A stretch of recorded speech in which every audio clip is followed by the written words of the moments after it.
Oke, Om Swastiastu Bapak. Silahkan duduk Pak nih. Baik, jadi Bapak sebelumnya selamat datang di klinik kami. Perkenalkan Tiang Dr. Kusuma Niki yang kebetulan bertugas pada hari ini. Sebelumnya Tiang boleh tahu nama Bapak siapa? Oh, Pak Mahdi. Ini Pak Mahdi. Bapak datang ke sini dengan keluhan apa Pak? Oh, dengan keluhan susah kencing Pak nih. Sebelumnya sudah dapat periksa di klinik lain Pak? Oh, teman apa bilang Pak? Oh, susah gini ya, apa ada masalah di kandung kemihnya? Ini. Kalau begitu, Tiang sepertinya akan melakukan tindakan pemasangan selang lagi Pak untuk mengosongkan kandung kemih Bapak. Karena memang di sana tuh sepertinya kencing Bapak jika menumpuk di sana, jadi harus dikeluarkan dengan selang gitu. Susah kencing berarti wonten masalah di saluran kencingnya gitu. Makanya kita harus pasangkan selang di sana untuk mengeluarkan kencingnya supaya tidak menumpuk di kandung kemih Bapak. Jika mana tindakan yang harus kita lakukan gitu Pak, dari Bapak mungkin nanti akan merasakan rasa tidak nyaman. Apakah Bapak setuju bila saya berlakukan tindakan seperti itu nih?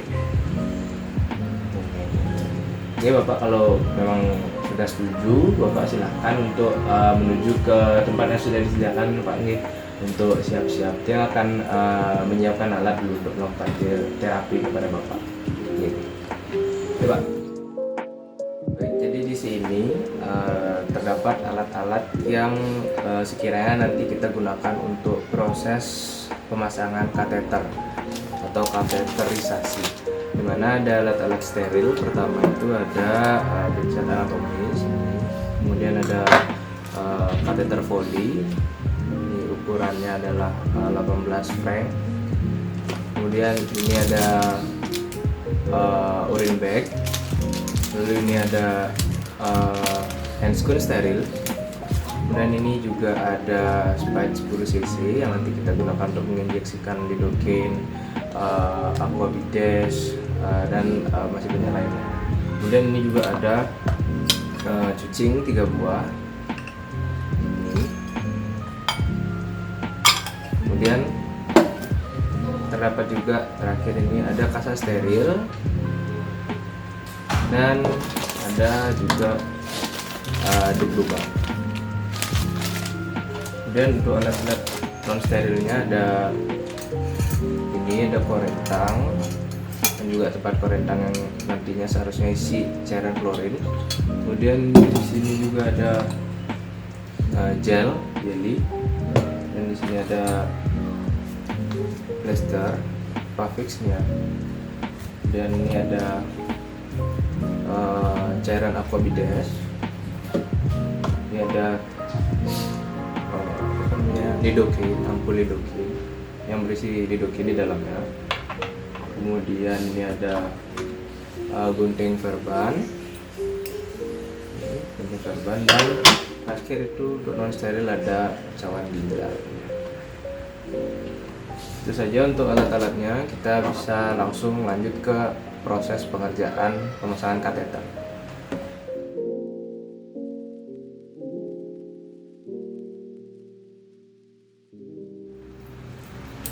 Selanjutnya, langkah berikutnya itu kita siapkan yang namanya betadine dan juga cairan aquabides di dalam cucing yang sudah kita siapkan. Di cucing yang pertama kita siapkan betadine. Kemudian di cucing yang kedua kita siapkan cairan aquabides.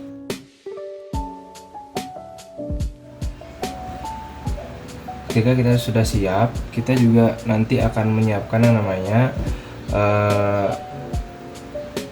lidocaine dan juga gel di dalam spike 10 cc yang sudah kita sediakan. Selanjutnya kita mencuci tangan dengan langkah yang baik dan benar.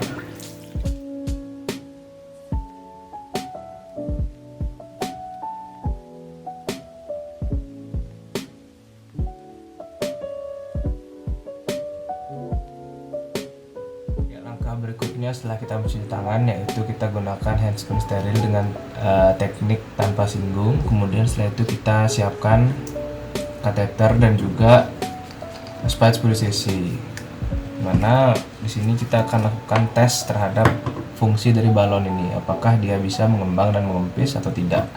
Dengan cara menggunakan spade seperti ini, kita isikan udara terlebih dahulu, kemudian kita lihat balon ini apakah dia bisa berfungsi mengembang dan mengempis dengan baik. Kita coba.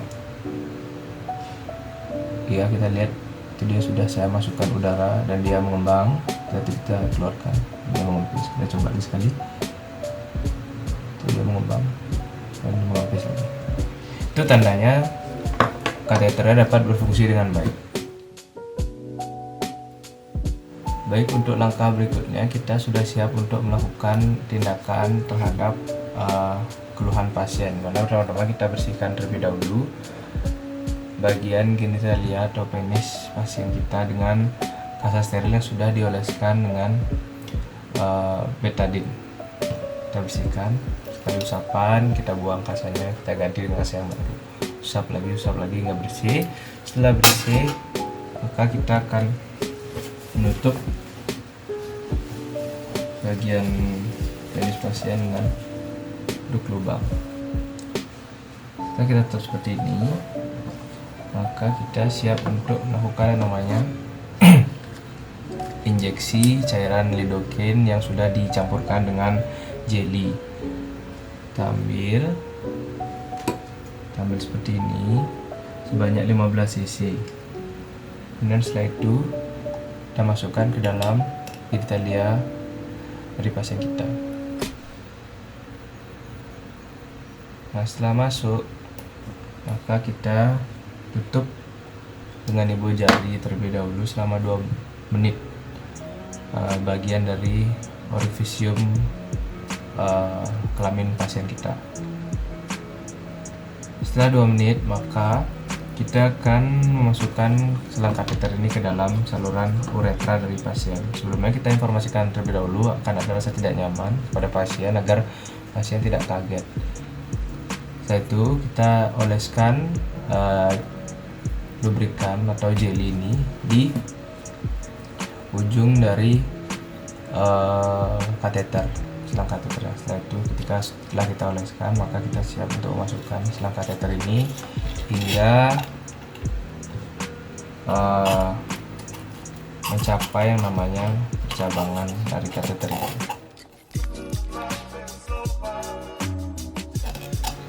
Setelah mencapai cabang seperti ini, kita akan mengambil sampel urinnya untuk mengetahui apakah kateter sudah mencapai vesika urinaria atau belum. Kita sudah seperti ini, kita coba tarik. Dan apabila di spide kita terdapat urin yang masuk, maka itu berarti kateter kita sudah mencapai kantong kemih atau vesika urinaria pasien. Ini kita tempatkan urin yang sudah kita ambil di cawan ginjal. Yaitu kita akan memasang atau memasukkan yang namanya aquabides ke dalam saluran ini untuk memompa atau mengembangkan balon yang ada di dalam kateter ini supaya nantinya kateter tidak mudah lepas dari dalam. Kita ambil aquabides sebanyak 15 cc, kemudian kita masukkan ke dalam saluran merah ini. Setelah itu kita masukkan. Nah, jika sudah masuk, maka balon di dalamnya akan mengembang dan kateter tidak bisa lepas dari dalam. Kemudian setelah balon dipompa, maka kita tarik kateternya keluar secara perlahan sampai nanti ada rasa seperti tertahan dari dalam. Nah, setelah begini, maka kita akan memasang namanya urine bag di kateter pasien. Kita lepas tutup dari urine bag ini, kemudian kita sambungkan di dalam saluran kateter. Jika sudah, maka nantinya urin dari pasien ini akan mengalir ke dalam urine bag ini, gitu.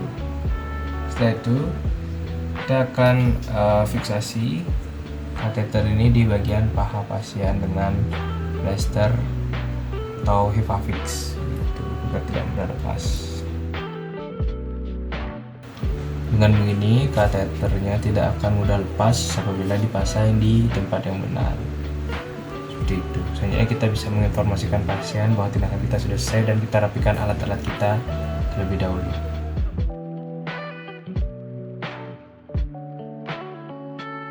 Oke Bapak, itu tadi dia tindakan yang dapat kami lakukan. Nah, setungkara nanti ke depannya itu bisa mengurangi keluhan yang Bapak alami. Nggih. Jadi itu saja sih dari tiang. Dari Bapak ada pertanyaan lagi? Oh nggih, mungkin untuk penggantian kateter ini bisa dilakukan seminggu sekali Pak nih. Karena memang kalau dibiarkan lama takutnya ada bakteri dia nanti berkembang di dalam saluran kencing Bapak yang malah akan memperberat keluhan. Mungkin nanti seminggu sekali atau ya tidak lama-lama lah gitu. Bapak bisa kontrol lagi ke sini untuk melakukan penggantian kateter tersebut gitu. Mungkin itu dari saya. Dan nonton lagi Pak. Dan gitu. Kalau gitu Bapak bisa pulang nih. Hati-hati di jalan Pak. Semoga sehat selalu semua.